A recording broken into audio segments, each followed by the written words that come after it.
What's up everybody on YouTube? AJ Russ back to discuss another video, and today we're going to be recapping NFL Week 15. I know what y'all probably about to say. I haven't been on camera in a while. I already know, guys. The voiceover part has been really easy, but since school is over now pretty much for Christmas break and winter break for college, might as well be on camera back home and things of that nature. So recapping the NFL like this I think is going to be really good. With that being said though, let's get into this video. There was a lot of games to talk about in NFL Week 15.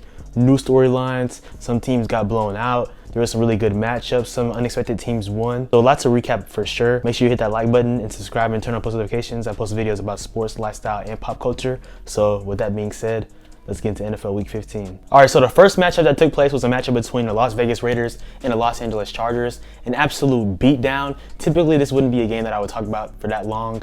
But of course, Brandon Staley ended up getting fired from the Los Angeles Chargers. So a lot to talk about there for sure. Of course, Justin Herbert being out for the season really hampered their season, and honestly, the season had been over. They were already under 500. Now have a 5-9 record. The Raiders, they have a 6-8 record now. Really don't see them making the playoffs, of course, with the AFC being so stacked. But this is a really dominant win for them. And honestly, in my opinion, I feel like the Raiders, they should keep Antonio Pierce as their head coach for next season. Of course, they had that dilemma when they fired John Gruden, and of course, they got McDaniels, who didn't do a good job. And now they have Antonio Pierce. I feel like they should keep him and change that interim role into being the head coach for the Las Vegas Raiders. But that's just my personal opinion. But talking about the Chargers, man, they have a lot to go through next season for sure. They have the talent, man. Of course, they deal with injuries sometimes, but what team doesn't? And honestly, they cannot waste Justin Herbert's opportunity in eventual prime. Of course, he's still young. This was his 4th season. Next year will be his 5th season, but they have to get a really good coach. I mean, a lot of people have been rumored, of course, like Bill Belichick, even Harbaugh from Michigan. It'll be interesting for sure. We'll see what happens. Let me know if you're a Chargers fan, what coach you would like to see for LA next year. But Raiders, that was a really good win, man. Of course, Aiden O'Connell, he had a really good game. Of course, the week prior, they lost to the Vikings 3-0. So they put up a lot of points on the scoreboard. Aiden O'Connell had 4 touchdowns.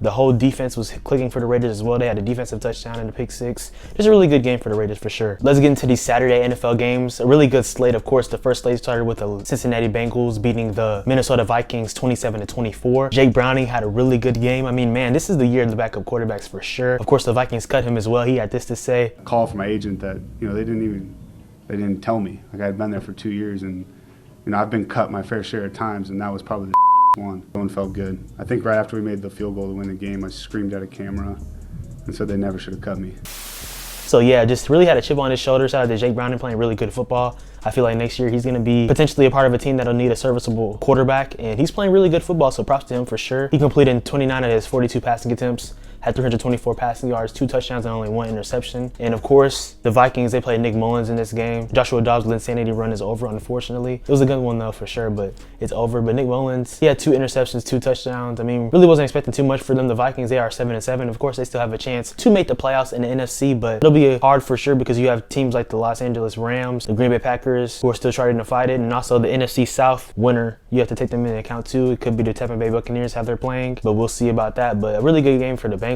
These next 2 Saturday games were kind of blowouts, so we can fast forward through them real quick. The Indianapolis Colts beat the Pittsburgh Steelers 30-13. The Steelers, they are really starting to go down bad, man, at the wrong time. Of course, we know that they've been outgamed in most of their games, and now it's really coming back to bite them for sure. Of course, having Mitchell Trubisky at the quarterback position doesn't help because you're so conservative, you're so limited offensively, so what can you really do?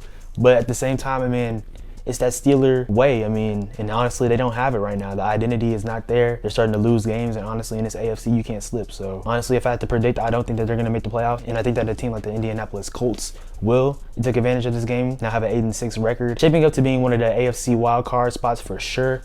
Gardner Minshew has been playing really good football with Anthony Richardson out for the season. Had 3 touchdowns, 215 passing yards. And we have to talk about Shane Steichen being a Coach of the Year candidate. I mean, he has brought the Colts to being a really good team. Of course, they had Jeff Saturday last year as coach after firing Frank Wright. So, I mean, not a lot of hope there. Of course, no offense to Jeff Saturday. I love watching ESPN, but, so that's crazy.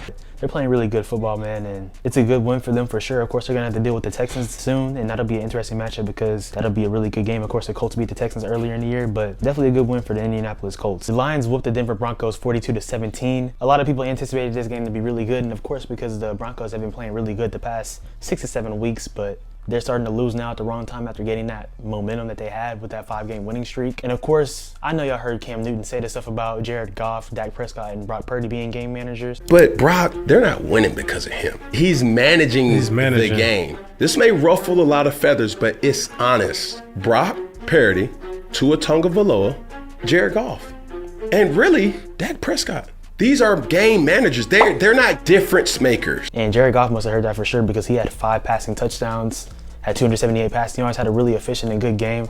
Lions really just controlled the game from start to finish, honestly. Not really too much to be said about that. Sean Payton was mad at Russell Wilson. Just a really collapsing of a game for the Broncos, who are trying to make the playoffs, but it's looking tough for them and very bleak. Lions, I have said that they are frauds, not gonna lie. I think that they're for sure a really good team, but I think that they'll probably make the second round, but do we really see them competing with teams like the San Francisco 49ers in the NFC? I don't think so. And talking about teams like the Eagles and the Cowboys, we're gonna talk about both of them later, because especially the Cowboys, because they had a dumpster fire of a performance against the Buffalo Bills. But for the Lions, I mean, it's a good win for them for sure. Really momentum going into the playoffs. And for the Broncos, I better get things right or you're going to miss the playoffs again. Another blowout that took place was a matchup between the New Orleans Saints and the New York Giants. The Saints won 24-6 and now have a 7-7 record overall. Right there in the NFC South, trying to win a division with the Buccaneers. And the Falcons might not make it now because they lost to the Panthers, which we'll talk about in a few. But this is a really good win for the Saints. You know how stout their defense is. They've been dealing with up and down quarterback play, of course, from Derek Carr this season. But it's a good win for them for sure. And he had a pretty good performance. He had 218 passing yards, completing 23 out of his 28 passing attempts. Really efficient, and threw for 3 touchdowns as well. Not really too much to be said about this game. I mean, the Giants, they did win a huge game last week on Monday Night Football, but that same success didn't show up in Week 15. This is a really good game between the Cleveland Browns and the Chicago Bears. And the Chicago Bears almost did the unthinkable, winning the game, but Darnell Mooney dropped the ball at the end of the game for a potential Hail Mary winning touchdown. So ultimately, the Cleveland Browns won 20-17. Not the best performance from Joe Flacco, who has been hooping low-key in the past couple of weeks, but he had 3 interceptions in this game. So a lot of people are saying that he's coming back to reality, but he has been playing really competent football for them. Of course, the Browns, they have the first wild card spot in the AFC right now, so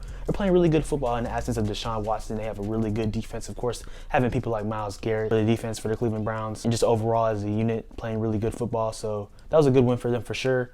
Honestly, the Bears, though, they've been playing respectable football. Of course, we know that last week in Week 14, they beat the Detroit Lions, and a couple weeks before, they almost beat the Lions initially then. They really should have won the game, but they didn't. So, low-key, like I said before, I feel like Justin Fields should be the quarterback of the future for the Chicago Bears. Draft people who can help him, like a Marvin Harrison Jr., and then some offensive linemen help, and just trying to get people, key free agents, to build a team overall around them. But only time will tell with that, because resetting a contract with a new quarterback, potentially, and maybe a new coaching staff, I don't know if they'll keep Eberflus, but they've been playing really respectable football, and honestly, they could have won the game at the end of the day. But the Cleveland Browns persevered and won the game. That was a really good one. I mentioned the Falcons earlier, losing their chance potentially to win the NFC South, and this is the reason why. You lose against the 1-11 Panthers 9-7. That must have been a horrid game to go to. I mean, I saw the seats on Instagram. It was so empty at the Carolina Panthers Stadium, but the Panthers won their second game of the season, so shout out to them. Bryce Young, he didn't throw a touchdown, but he did have 167 passing yards, completing 18 out of his 24 passing attempts, so props to them for sure. I know the Falcons are going to be pissed looking back at this game and be like, man, we could have potentially won a division, and honestly, now it's looking like that may go to the Saints or to the Tampa Bay Buccaneers, who played really good in this Week 15 game against the Packers, which we'll talk about in a second. But yeah, not really too much to be said about that. I mean, I feel like the Falcons, they'll be searching for a quarterback next year, whether it's on a free agent market or in the draft some way. I mentioned about Jake Browning earlier. Low-key, if he was a quarterback of the Falcons, maybe they would be more respectable. That's a conversation to be had, things of that nature, but we'll see who they end up picking up in 2024, because no offense to Desmond Ridder, but he's just not getting it done. And when you have a quarterback that holds you back and handicaps your team, it really handicaps your success overall. Keeping things in the NFC South, the Tampa Bay Buccaneers beat the Green Bay Packers 34-20. A really good win for them. They're trying to win the NFC South, like I've stated earlier. Now have a 7-7 record overall. Now the Green Bay Packers are 6-8. The Packers, this is a game that they didn't need to lose at all, because they're trying to make the playoffs as well. Definitely gonna have to win the rest of their games to try to be 9-8 and try to have a chance to make the playoffs in the NFC. But for the Buccaneers, a really good game, a great performance from Baker Mayfield. Completed 22 out of his 28 passing attempts, had 381 passing yards and 4 touchdowns, had a perfect passer rating, just hooping, honestly. Baker Mayfield, he's been having a really good season this year, very respectable, proving to really the whole league and around the NFL that he is for sure a starting quarterback. And I feel like the Buccaneers, they should stick with him for sure, in my opinion. He's not Tom Brady, of course, but he's playing really good football. And you have a chance to win a division, of course, this year. No one expected that. Everyone expected the Buccaneers to be in the Caleb Williams, Drake May sweepstakes for sure for 2024, and that's not happening at all. They're playing really good football, so shout out to the Buccaneers organization, Todd Bowles. The whole defense is still playing good, so that's really good. And for the Green Bay Packers, like I said, they have a chance to make the playoffs. Jordan Love, he has been promising, has had some struggling moments this season as well, but definitely promising in his first year as the quarterback starting for the Green Bay Packers. He had 284 passing yards and 2 touchdowns, so he didn't play bad. completed 29 of his 39 passing attempts. So, I mean, he's playing solid quarterback play, but at the end of the day, your team overall needs to step up. The defense in Green Bay hasn't been playing bad, but they weren't able to show up as well today against the Buccaneers, and the Buccaneers got the dub. We can be really brief on this game. The Miami Dolphins beat the New York Jets 30-0, 30 ball them, absolutely. The Dolphins now have a 10-4 record. A really good win for them after losing that heartbreaking game to the Titans, really blowing that lead in Week 14, but this is a really good get-right game for them, I would say, for sure. Tua Tagovailoa had 224 passing yards, a touchdown, completing 21 out of his 24 passing attempts. He really didn't have to go too crazy, honestly. Raheem Mostert, absolute dog, is hooping. He had 2 touchdowns in the game. I believe he has 17 or 18 touchdowns total this year. So really playing good football. The running game in Miami is very lethal. Mike McDaniel, obviously a candidate for Coach of the Year. Just his swag, just being a great coach that he is. I know if I was in the NFL, I would love to play for him. So definitely a fun culture up there in Miami. They're gonna have a really good game in Week 16 against the Dallas Cowboys. We'll see what goes on there. But for the Jets, man, I know y'all saw that report of Aaron Rodgers being cleared for Week 16, but they're eliminated from the playoffs now. Like, bro, what is the point of that, man? Just hang it up for next season, man, because imagine if Aaron Rodgers were to play and then get injured again. It's wraps, career wraps. I mean that genuinely. I mean, I think we can all agree on that for sure. Like, that would be just dumb, honestly. Just play next year. It's really crazy how quick his recovery has been. He just turned 40 years old too, so that's wild, honestly. A lot of people are saying, oh, he didn't tear his Achilles. I mean, we all saw the play. It really looked like it, but with that being said, man, that is insane. But the Jets this season, this has been terrible. In terms of Zach Wilson getting benched, man, honestly, if I was Zach Wilson, I would not want to play for New York anymore, for sure, not for the Jets. He expected to be the backup and learn from Aaron Rodgers this year, and of course, he played good in Week 14 against the Texans, but bro, like, I'm not trying to be there, honestly. It's just very toxic. I think he needs a fresh start, but this is really tough there for Jets Nation. I agree for y'all for sure. This next game was honestly better than most would expect. The Kansas City Chiefs beat the New England Patriots 27-17. The Chiefs now have a 9-5 record overall, and now the Patriots are 3-11. I say it was surprisingly good, but honestly, that's because of the Kansas City wide receivers continuing to play up and down, man. I know y'all saw that one interception going off of Kadarius Toney dropping the ball. I mean, it's just really frustrating, honestly, if you're a Kansas City Chiefs fan. And a lot of people aren't talking about this, but I think it's fair to bring up. Eric Bieniemy being a part of that offensive system, not being there anymore, definitely plays a role for sure. Having Andy Reid, of course, being the legendary coach that he is, and Eric Bieniemy. Of course, we know that Andy Reid oversees the play calling for the most part, but Eric Bieniemy in that presence really made a difference. And that's why, in my opinion, we didn't see really much of a drop-off in 2022, and that's why they still won a Super Bowl. Of course, they lost Tyreek Hill going to Miami in 2022, but you didn't really see that effect too much, honestly, last year. And now you're seeing a huge, significant drop-off this season in 2023. And honestly, we're going to see the Chiefs play playoff games on the road. That's crazy. We haven't seen that before, but I mean, it's Mahomes, bro, so we know that he's going to hoop regardless, but he can't throw himself the ball, man. So that's going to be crazy to see how the AFC playoffs unfold, for sure. Like I said, it's just really entertaining seeing all the above 500 teams in that conference. And for the Patriots, man, there's been rumblings, of course, about Bill Belichick not being the coach beyond this season. That would be crazy to see, man. Just that whole New England culture, the coach, the helm of the Patriots, that would be just crazy to see a new head coach there, but that might be a reality soon. This overtime game was really good between the Houston Texans and the Tennessee Titans. The Texans won the game 19-16 on a last-second field goal in overtime. A really solid game, I would say. Of course, CJ Stroud didn't play in this game because he had a concussion in Week 14 against the Jets. But my school, U of H, yes sir, alumni, Case Keenum played in the game. He played with my uncle too back then, but that's neither here nor there. But that's pretty cool to see him play after all of these years. He had 229 passing yards, a touchdown, and an interception. A solid performance, I would say, considering that he's been the third-string quarterback, and we all expected Davis Mills to play, but Case played, and he played really solid. I mean, the Texans still have a chance, like I said, to be a wild card in the AFC, and really, they deserve to win this game. I'm no Texans fan for sure. I'm from the Houston area, but I'm not a Texans fan. My team, we're gonna keep it anonymous for now, but I'm not a Texans fan, but they deserve to win this game. The Titans were really disrespectful for wearing those Oilers colors. We all know that it belongs to Houston. All that controversy, I mean, we saw what happened. The Texans won, so that's a really good dub for them. The Titans are now eliminated from playoff contention. I think one solid thing, of course, to take away from Tennessee's season is the play of Will Levis. I mean, you have a dog right there. I love his moxie, how much grit he has for sure at the quarterback position. Really poised, athletic as well. They have a bright future quarterback-wise with him. The only thing I'm surprised about this game is how much points the Cardinals put up, because they had 29 points in this game, but of course the 49ers won. They beat the Cardinals 45-29. The Niners have an 11-3 record now. Honestly, the best team in the NFL by far, in my opinion. Low-key, you compare this team to the 2017 Golden State Warriors in the NBA because they are just super stacked. Having Brock Purdy play efficient football, being an MVP candidate, having Christian McCaffrey be an MVP candidate in himself, Brandon Ayuk, Deebo Samuel, George Kittle, Trent Williams at the offensive line position. I mean, it's just crazy how good they are, honestly. And defensively, of course, having Fred Warner, Nick Bosa, Chase Young now. Just a lot of dogs, man.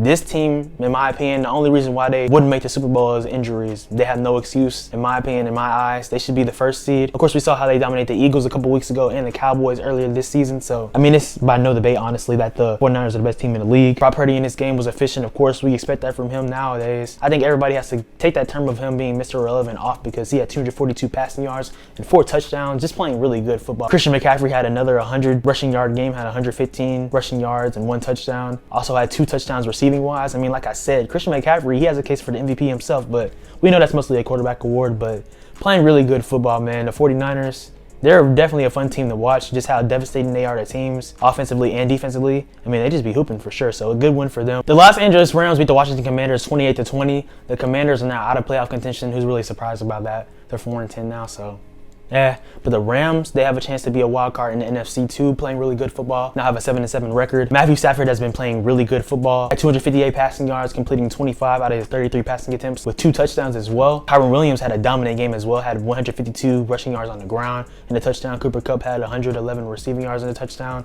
So the Rams are playing really good football. Not a lot of people expected much from them after last season being so bad. Them not having any picks in the future, of course, we know they essentially sacrificed their future for winning that 2021 Super Bowl, but they're still playing really good football, and of course got a gem and a steal of a draft pick in Puka Nacua. If CJ Stroud didn't exist, he would for sure be Offensive Rookie of the Year, but just playing a really good football overall as a team. And for Washington, they had Jacoby Brissett playing the game, and he didn't play bad, honestly. He had 124 passing yards and 2 touchdowns, and Howell had, I think, 102 passing yards. So, I mean, not really too much to be said about that. Like I said, the Commanders season is essentially over now, and I think that they probably will make a head coaching change from Ron Rivera, but definitely a good win for the Rams. All right, for this game, you can try to put any excuse in the world for the Cowboys, but there is none, man. They got absolutely clapped, dominated, destroyed by the Buffalo Bills.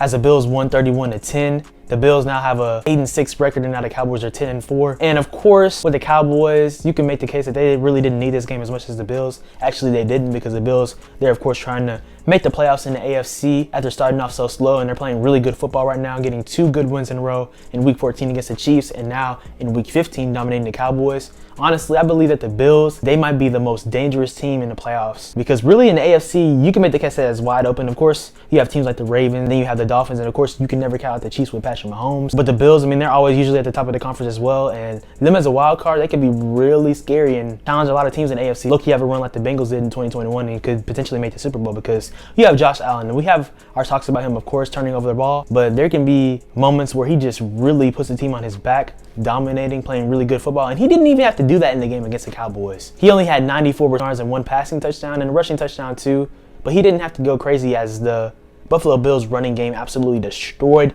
the Cowboys defense. Of course, the top 3 defense. This game, they looked anything but that. The Cowboys defense cannot stop the run. There's been a lot of conversation about that the past couple of years, and it was very prevalent in this game. And you're going to play against a run-heavy team in Week 16 in the Miami Dolphins. And also, you're going to potentially have to play the 49ers at some point, who are also run-heavy with Christian McCaffrey. I mean, that's the Achilles heel for sure of the Dallas Cowboys. And all that MVP talk about Dak Prescott, man, I've had conversations, of course, earlier in the year talking about how suspect he can be at times. And he, of course, we have to give him his flowers because he's been playing really good, albeit against subpar teams. But in this game, I know it was weather conditions and all that in Buffalo, but still, if you really like that, you're going to show up. I mean, it's hard to make a case for Dak to be the MVP now. We could see in Week 16 and 18, Dak put up dominant performances against the Dolphins, the Lions, and the Commanders.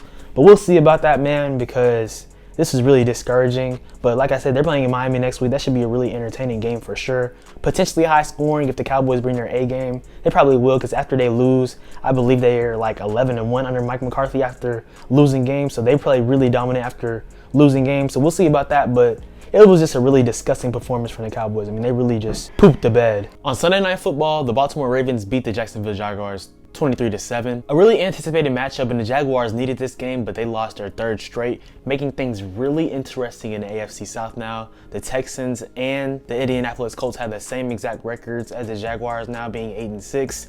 So that race for the division is going to be very compelling. And also for the teams that are trying to be wild cards as well. Like I just said, the Texans and Colts are in the mix as well. But for the Baltimore Ravens, they clinched their playoff spot.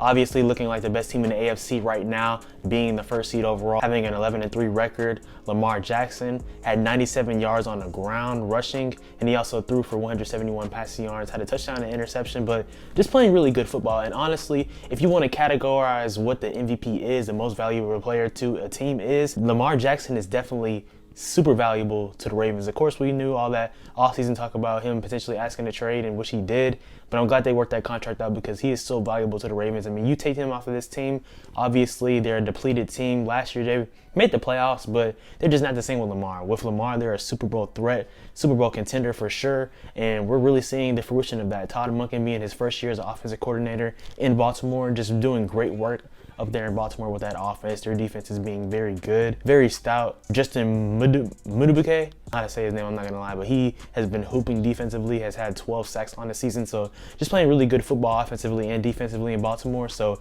the race for the #1 seed in the AFC is compelling and interesting as well. As in the NFC, the Ravens play against the San Francisco 49ers on Christmas night next Monday. That's gonna be a really good game. Looking forward to that one for sure. Could potentially be a Super Bowl preview.